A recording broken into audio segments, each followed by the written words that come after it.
Hey, this is Christian and Dyke, and you are listening to one of the coolest podcasts that you can get online these days, and it's with Bob Bender on the business side of music. Success in the music business begins with a dream, a vision. This podcast will give you, the listener, the insight and tools to turn that vision into a reality. Meet the industry professionals who work day by day behind the scenes, helping to make those dreams come true. Welcome to the business side of music. This is Bob Bender, and you're listening to this edition of the business side of music. This week in the studio, we have someone I've actually been trying to get a hold of and corral him, or rope him into being on the show. I've known this gentleman for probably about 3 or 4 years. Found out he has quite a bit of musical history in his background, and it's something that I think will intrigue you that are listening. On the show today, we have Chris Christiansen. Welcome. Thanks, Bob. Nice to be here. So when I first heard your story a few years ago, you told me about what your mom and dad had created, which I think a lot of people didn't really understand. You see it on television now, and it's this big process. It's a huge gala event. But they founded, or should I say they co-founded with some other people, the Academy of Country Music. Yeah, co-founded it with Eddie Dean, who wrote King of the Road, and Roger Miller recorded and made a big hit out of that. Eddie was a good friend of my dad's. They golfed together, and they also joined another gentleman by the name of Tommy Wiggins. He was a disc jockey at the time.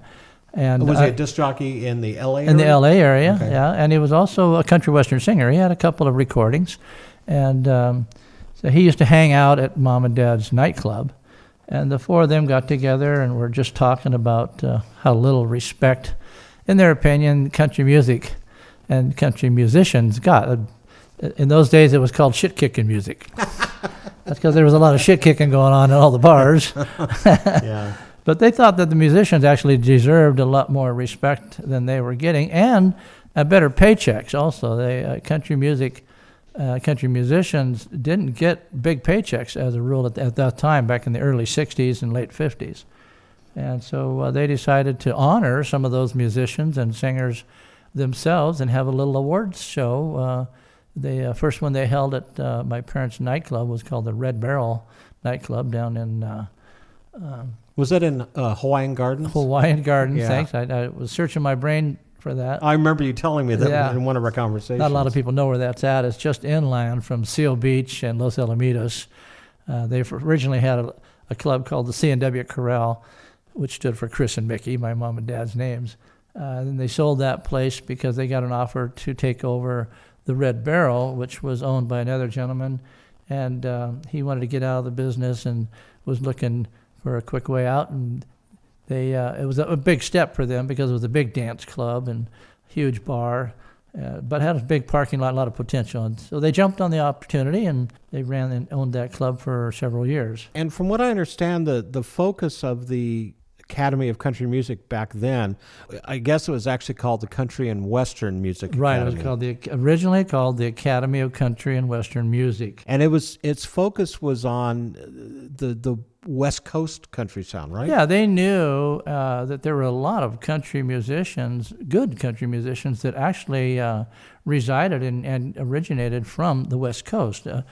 Not all the country music entertainers and singers were from Nashville. Right. And they also knew there was a lot of really good country music coming out of Bakersfield. The Bakersfield sound was just beginning to be founded, and Mom and Dad had met Buck and Bonnie Owens, Merle Haggard, and they were all from out in that area. And right. then Dwight Yoakam came along, and they knew that there was a lot of really good country music coming out of that part of the country. So California had its share of good country music. What made them decide to put together this award show? Was it just something that had been kind of bubbling for a while? Or, I mean, because it has actually turned into one of the largest country award shows in the world. I think originally it was probably Tommy Wiggins, who's a singer, songwriter, disc jockey, as was Eddie, and Tommy was also a promoter of sorts. What he really needed was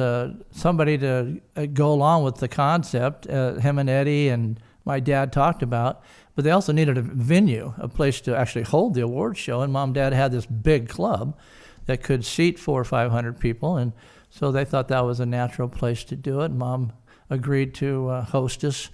And I think she covered all the pool tables with a big chunk of plywood, and everybody brought potluck dinners. Potluck, yeah. Yeah, I had a potluck dinner the first 2 years, and it was quite a lot of fun. And they invited some singers that they had met along the road, and it went from there, and it just became unstoppable at that point. I think what a lot of people don't realize is the Academy of Country Music, the ACMs, as we know it now, was actually the first country award show, long before the CMAs. Yes, it was. It was 2 years before the CMAs were ever founded. And of course, the focus was, as we talked about initially, was on West Coast artists, but you did see more of the mainstream, I guess, for lack of a better vernacular, the mainstream artists. But it was mostly... It was the bona fide country acts that were on this show. In fact, if I remember right, the trophy was what we called the hat trophy. Yeah, it was a big hat. It had a big cowboy hat on it, and you saw that. So, and then of course, in order for them to get the show out there, they expanded the efforts by sponsoring a country music caravan in the Los Angeles area, I guess, bringing country artists to town and getting those people into the spotlight. So how long were they actually at the bar? How many years was the award show there? Only the first 2 years. Only the first 2 years. Yeah, the first 2 years. It was held there at the Red Barrel. And then I think they managed to move it to somewhere down in L.A. The third or fourth year, I know it went to the Hollywood Palladium. And in between that period of time, there was another place. I had some notes somewhere. I was trying to remember exactly where they moved it. But Nudie and Dick Schofield knew some people that had a venue in the L.A. area.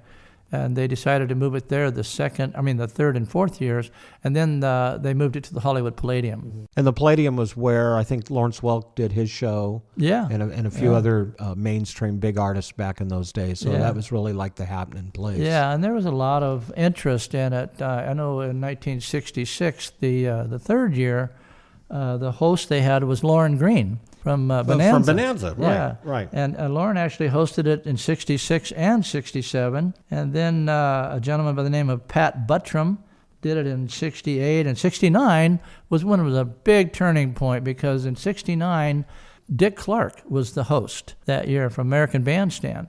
And the reason Dick got involved, my mom had hired a secretary by the name of Fran Boyd, and she was married to a gentleman by the name of Bill Boyd.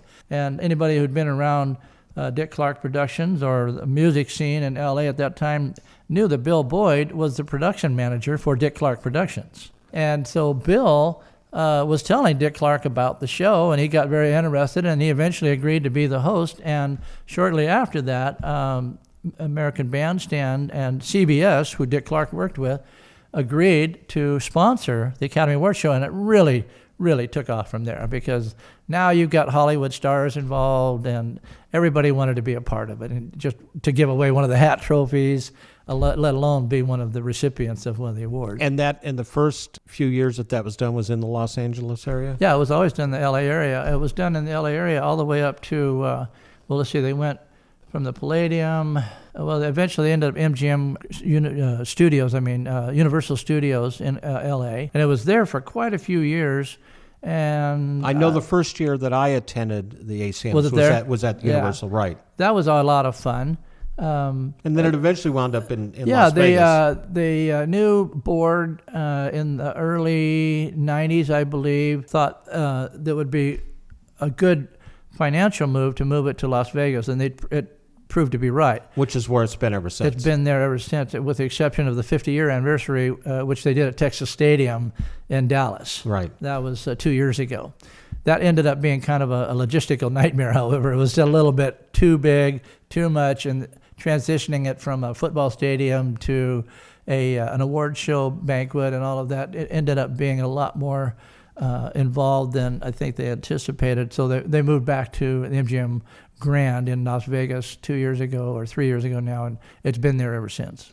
We're going to take a break, but when we come back, I want to touch a little bit more on your mom and dad's involvement and how it evolved, and bringing in Fran Boyd, who I met when I attended the first year of the. I remember you and I talked about that. Yeah, so we'll come on back and talk about that some more. This is Bob Bender. We're in the studio today with Chris Christiansen, and you're listening to this edition of The Business Side of Music. You're listening to The Business Side of Music.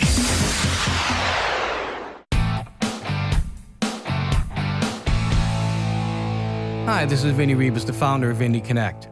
Our goal is to ensure that you have the knowledge, the tools, skills, resources, and connections that you need to develop a profitable and long-lasting career in music. One way we do this is through these Business Side of Music podcasts. I'd also like to invite you to check out Indie Connect magazine, our free multimedia online publication packed with practical interviews and advice from music industry experts. Go to www.indieconnectmag.com. That's www.indieconnectmag.com. Let us walk with you and guide you every step of your musical journey.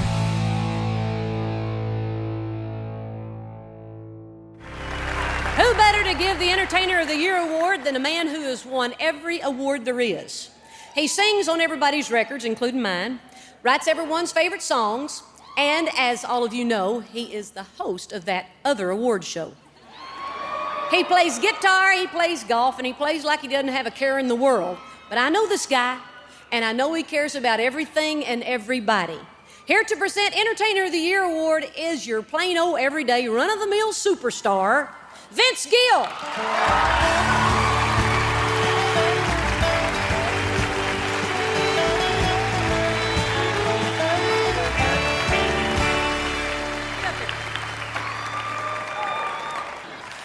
The nominees for the Entertainer of the Year are Brooks and Dunn, Kenny Chesney,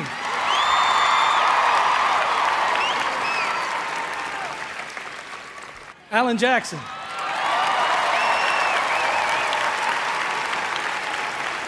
and Toby Keith.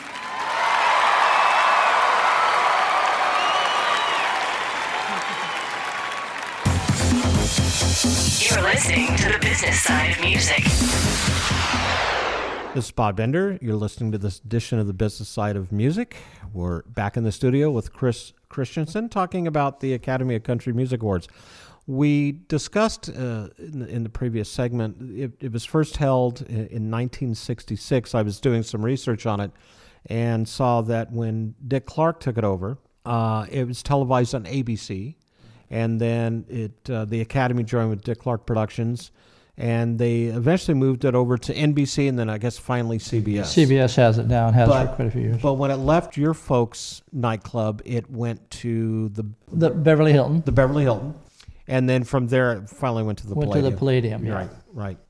So we were talking about during the break some of the presenters and the stars on this. This is kind of like the who's who of the entertainment business. Yeah, it wasn't those days for sure. I know Lauren Green from Bonanza was the host, and Lauren was joined by Andy Devine and Pat Beltram and Chill Willis, Eddie Arnold, and Brenda Scott, Edgar Buchanan, and Donna Douglas.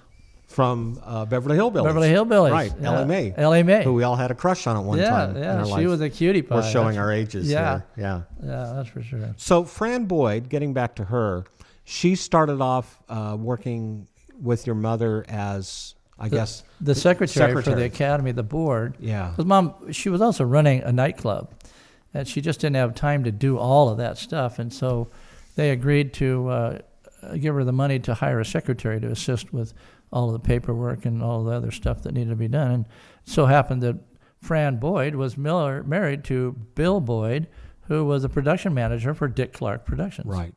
And I guess from that point, it just took off pretty darn quick. Totally snowballed because Dick just knew everybody in the music industry, no matter what genre you were talking about. And he attracted a lot of attention from Hollywood and all kinds of Hollywood people that wanted to be involved in it because it's exposure for them, and it was good PR, and their managers were all knocking on the door saying, we'd like to have my client be a presenter, because it was televised at that point. Right.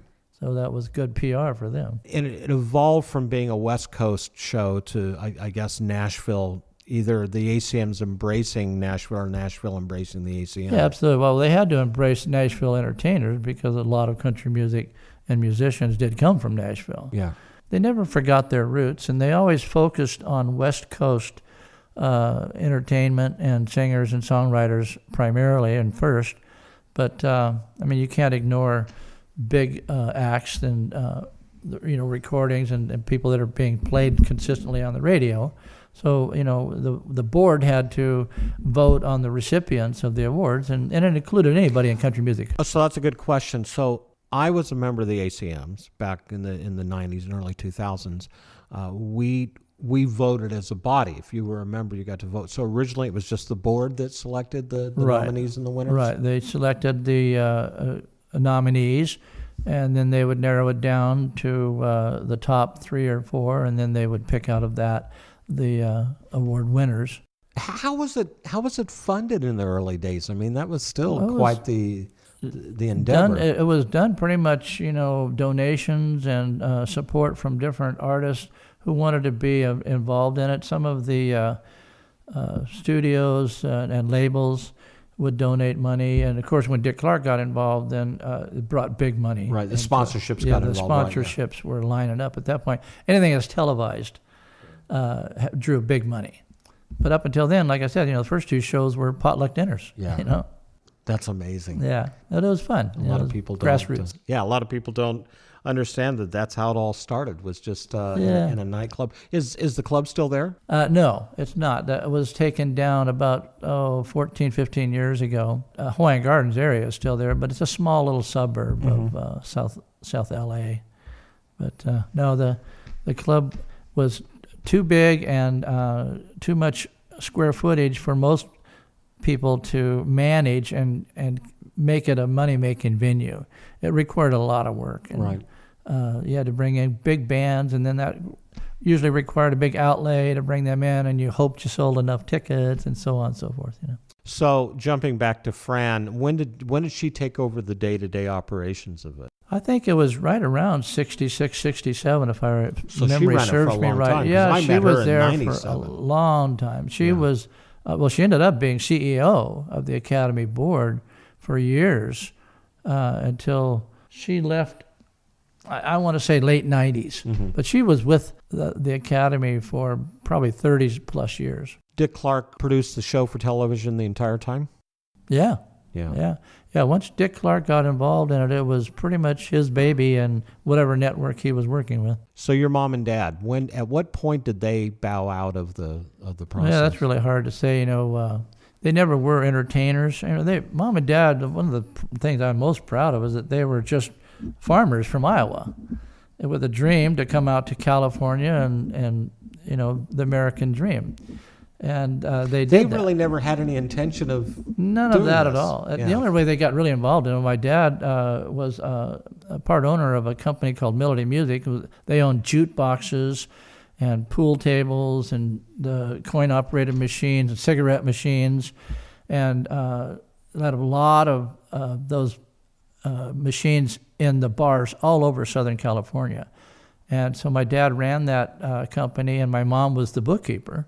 And they got around music a lot, and eventually, every jukebox had these 45 records on it, and so they had to go to Capitol Records downtown in Hollywood and pick out all these 45s to put on the jukeboxes every week. And sometimes they would take me along because my sister and I were like music-aholics. Now, how old were you? I was like 12, 13 years old. Wow. And Dad would take me along because I knew all the music on the radios that people were playing. And so he would put me loose in this giant warehouse with rows and rows and rows of 45s. He'd say, go pick out 300 45s of all different singers that are popular. And so I did that for a couple of years and got real familiar with music and musicians and fell in love with music in general. But Dad was always partial to country music, so I always had to have a share of country music on the 45s. But that's really how he got started in the music end of it. And then the opportunity came up for a nightclub that they thought about buying, but it required live music. It was a big step for Because them. back in those days, you had to have if you had a club, you had to have live music. You had to have a band. You had to have a live They band. didn't have It was DJs a house back band. in those days, yeah. You had a house band that you paid to play every weekend, and then if you were really aggressive, you would try to find a name that some people would recognize to come in on a weekend and pack the house. Of course, most of the money was made on liquor, not on the door, but you always had to pay those musicians, and it was always a bit of a risk because you had to pay them up front, to actually bring in a crowd. So, Who'd they bring in? oh my gosh, I don't remember all the names now. I do remember one great story. One day when I was picking out records at Capitol Records, my dad went into a recording studio somewhere down in L.A., and he came out and he said, I just saw the most fantastic guitar player I've ever seen in my life. This guy is amazing. And he was the backup guitar player for Dean Martin. I went, oh, yeah, great. And who was this guy, Dean Martin, the drunk schmoozer cruiser. Yeah. And I said, what's his name? He goes, his name's Glenn Campbell. And he's really fabulous guitar player. Next thing I know, like 2 or 3 years later, Glenn Campbell was nominated for and got New Country Western Entertainer of the Year. For the ACMs. For the AGMs, Yeah. yeah. Wow, small world. And He played always stayed good friends with Mom and Dad. Did he play at the club? Oh, yeah. Yeah. Yeah. Eddie Miller, Roger Miller, Buck Owens and the Buckaroos, they were regulars at the Red Barrel nightclub. Mom was best friends with Bonnie Owens for years until she passed away. But to answer your question, I think back in the 70s, mid-70s, Mom and Dad realized that Hollywood had taken over, and they're just farmers from Iowa, Right. And so they kind of just got shuffled back into the back alcoves, and they really weren't anybody other than once in a while they'd get honorable mention, as our founders, Chris and Mickey, are here in the audience, When we come back, we're going to take a break, but when we come back, you told me an amazing story that I still share with a lot of people about how the Academy of Country Music actually found out that your mom was still alive at that time and wanted to honor her. And I think that's a great story. So Very moving story for me, too. We're definitely going to talk about that. This is Bob Bender in the studio with Chris Christiansen, talking about the Academy of Country Music, and you're listening to this edition of The Business Side of Music. You're listening to The Business Side of Music. Next up, the Indie Artist Spotlight, brought to you by Reverb Nation.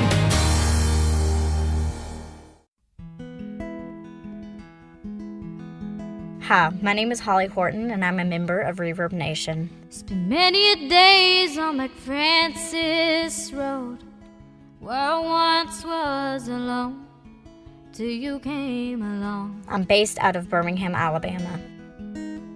We first met in a yellow chateau, where we learned to grow, where we would roam.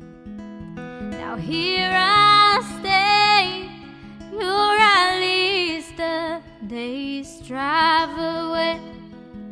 I've played at just about every exit from the Gulf Coast northbound to Nashville. The time came when winter would unfold, many nights that were cold, it seemed to never snow. You would laugh with me and I laugh with you, like good friends do.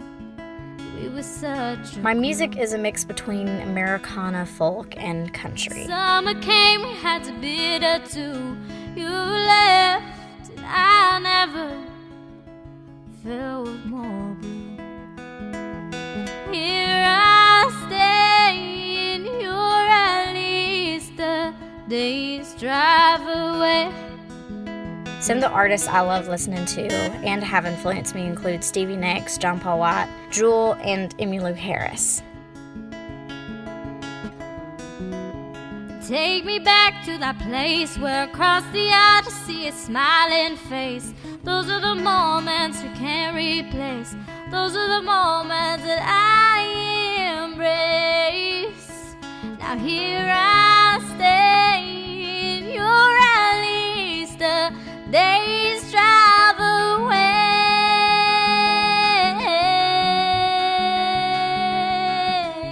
This is a song that I wrote and had the amazing opportunity to record up in Nashville, and it's called Alabama Woman.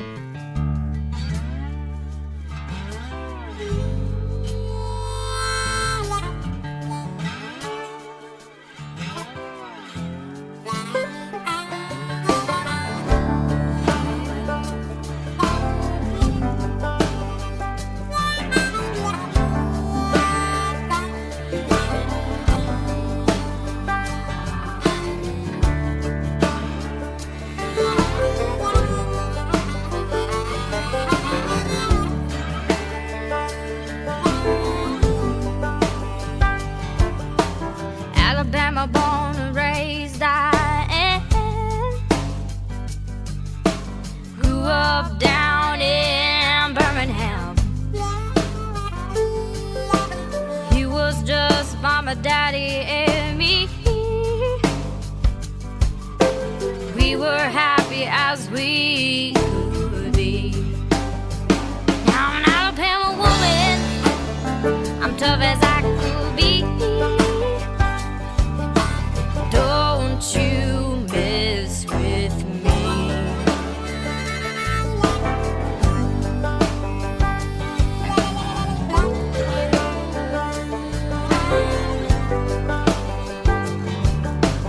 Alabama, where the skies are so blue. Lord, I'm coming home to you. You'll get attached just like glue. Ain't no way you're forgetting this you. I'm an Alabama woman, I'm tough as I could be. Don't you mess with me.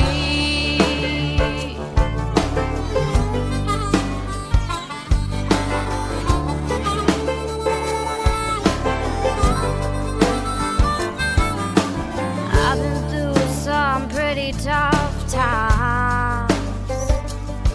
With a glass of sweet tea and God's grace, I'm fine. You can visit my website, and that's holly.org. That's HOLLYE. You can find all my social media links on there, as well as listen to some of my music. I'm an Alabama woman, I'm tough as I could be. I'm an Alabama woman, don't you mess with me. Now I'm an Alabama woman, I'm tough as I could be. Don't you mess with me. I'm an Alabama woman, don't you mess with me. I'm an Alabama woman, don't you mess with me. Once again, this is Holly Horton, and I'm a proud member of Reverb Nation. You're listening to the business side of music. This is Bob Bender in the studio with Chris Christiansen. You're listening to this edition of the business side of music. We're talking about the Academy of Country Music. The story you told me, you shared with me a few years ago, was just, it blew my mind. And I loved that. We talk about a lot of these people that started the ACMs, your mom and your dad in particular, were kind of maybe, as you said, put on the back shelf and almost forgotten. But then one day you wanted to get your mom to the ACM Awards one last time, from what I understand. And I was pretty sure by this time, which was, I think, 1999, they had been forgotten completely, other than maybe somebody At least that's looked up what the you archives. thought. Yeah, that's what I thought. Yeah. So anyhow, Mom is like in her 90s and pushing the envelope as far as longevity. Yeah. In a wheelchair. But still really mentally active. Oh, I'm sorry. It was 2009, not 1999. Just my wife just handed me a note that reminded me of that. That's what they're good at doing. Yeah, sometimes. that's what wives are for. Yes, sometimes. Yeah.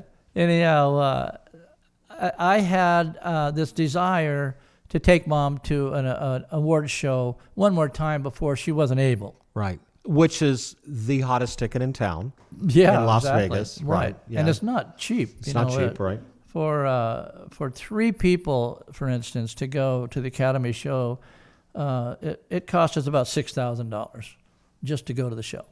I mean, you got airfare, you got a new dress or a new suit. The seats alone are $500-$600 each. Right. And that's for one show, and they usually have two shows. They have a show after the recorded show and live talent performance, and that's another $400 or $500 each, so it adds up pretty quickly. But I thought, Suzanne and I have done fairly well. I'll bite the bullet, and I'll call the Academy and see if I can get some tickets. It was fairly late. The show is usually in early April, and I think it might have been March. Mm-hmm.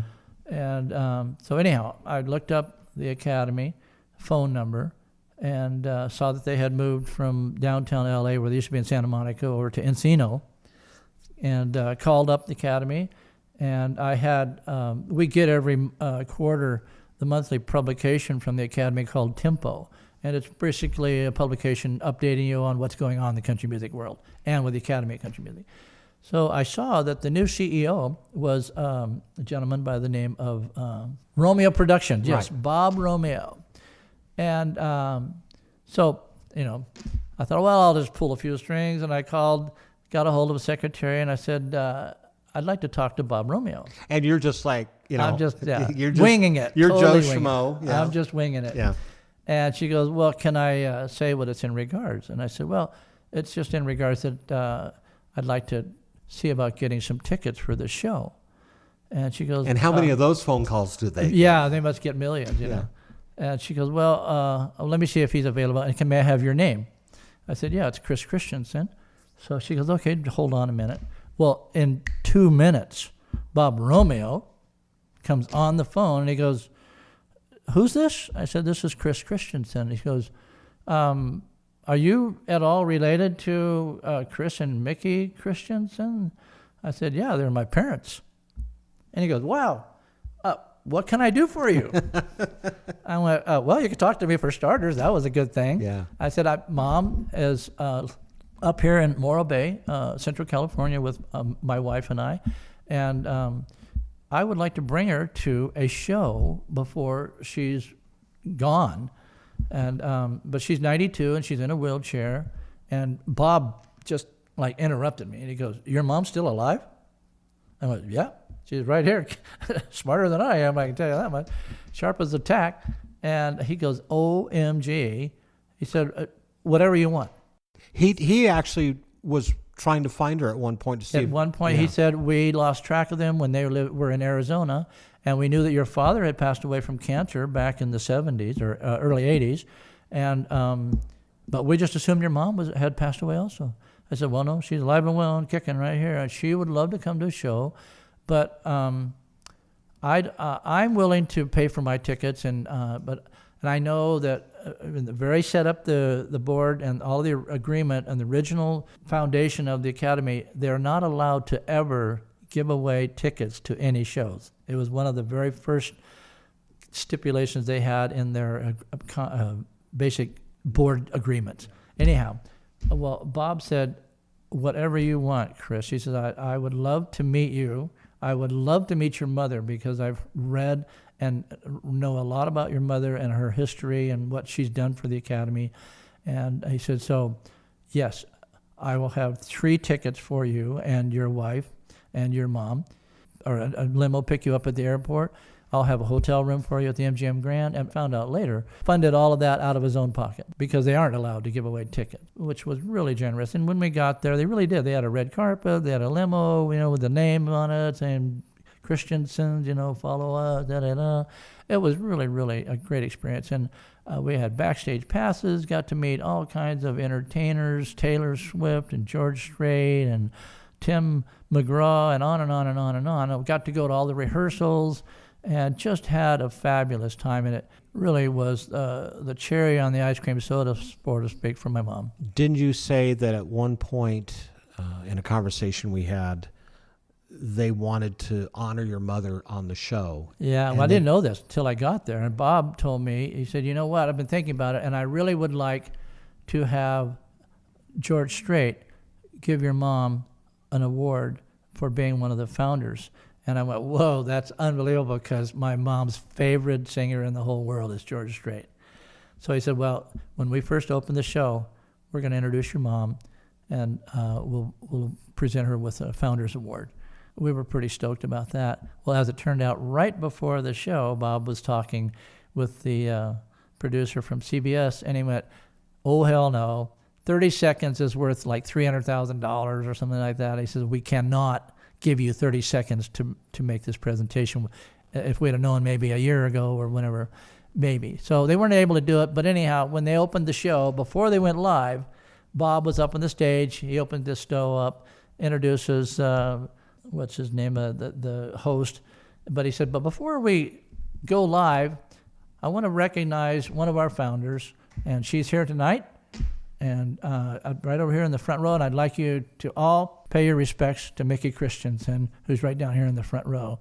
They have the spotlight shining around. My mom's going, what are they doing? I went, Mom, you need to stand up. And she kind of wheelchair bound, but she can't stand. So I had to grab her under her butt and push her up. And then once she got up and the spotlight was on her, she was like, there wasn't no getting her down. Then she was waving at everybody, and everybody's applauding and everything. But it really, it made her life a lifetime achievement of some acknowledgement. That and I'll wind it up real quickly with, after that show, they had a George Strait. Because to me, this is the best part of this was story. The best caveat of them all. And it was to honor George, who was being honored that year with the 10-year Entertainer of the Decade award. And they had a special show for George after the recording, or the live television recording. And we were invited to go to that, and we did. And while we were there, all kinds of artists were coming up. Did you say like Martina McBride came up to you? Martina McBride, McBride, remembered Mom.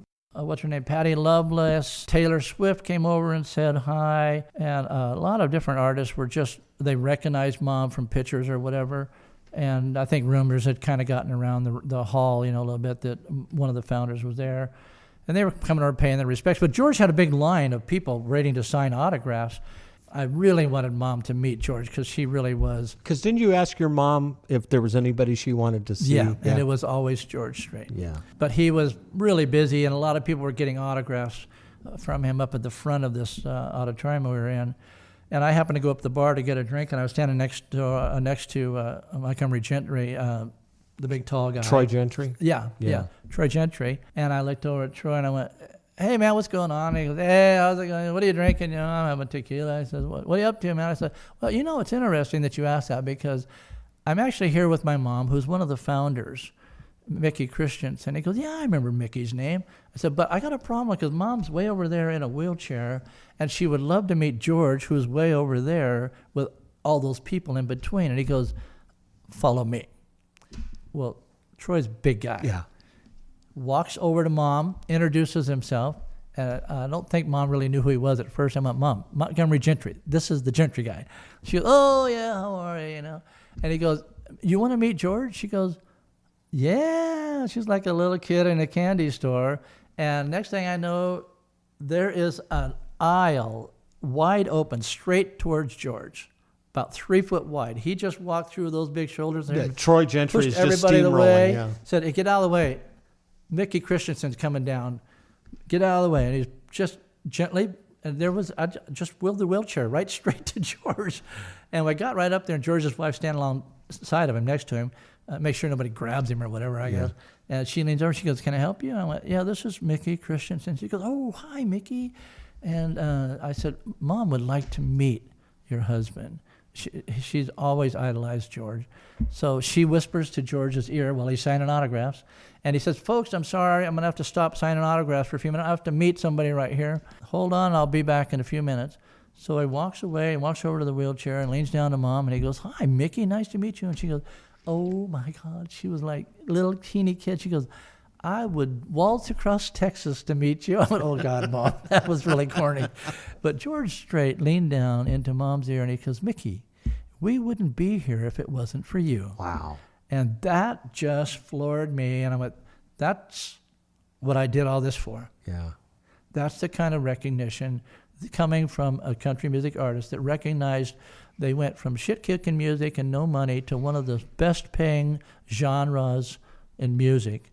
And still is. And still is, because some people recognized that country music had something to offer. And a little bar in Hawaiian Gardens by holding an awards show with a potluck. Yeah, 2 farmers from Iowa and a singer and a disc jockey. And didn't you say that they snapped a picture of George with your mom? Yeah, I've got that picture in my wall. And that wound up on the wall at the Academy of Country Music office, right? Yeah. Amazing story. Yeah. I also took a picture of Bob Romeo with Mom, because as we were leaving, Mom was saying, "Thank you, Bob, for everything you've done."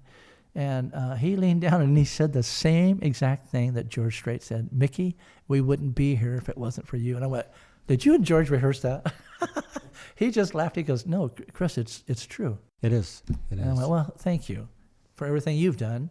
And he said, "No, thank you for taking care of your mom and for everything that they've done." And I still am fighting the powers to be to someday get some kind of an award, a Founders Award for Mom and Dad, who passed away without really any recognition as it turned out. But Bob was going to do it, but now he's retired. He's no longer with the Academy, and I don't know if I'm ever going to be able to pull that off, but I'm still lobbying for somebody out there to recognize the Christiansens and their involvement. They did give an award just 3 years ago, or 4 years ago, to Tommy Wiggins in Asheville.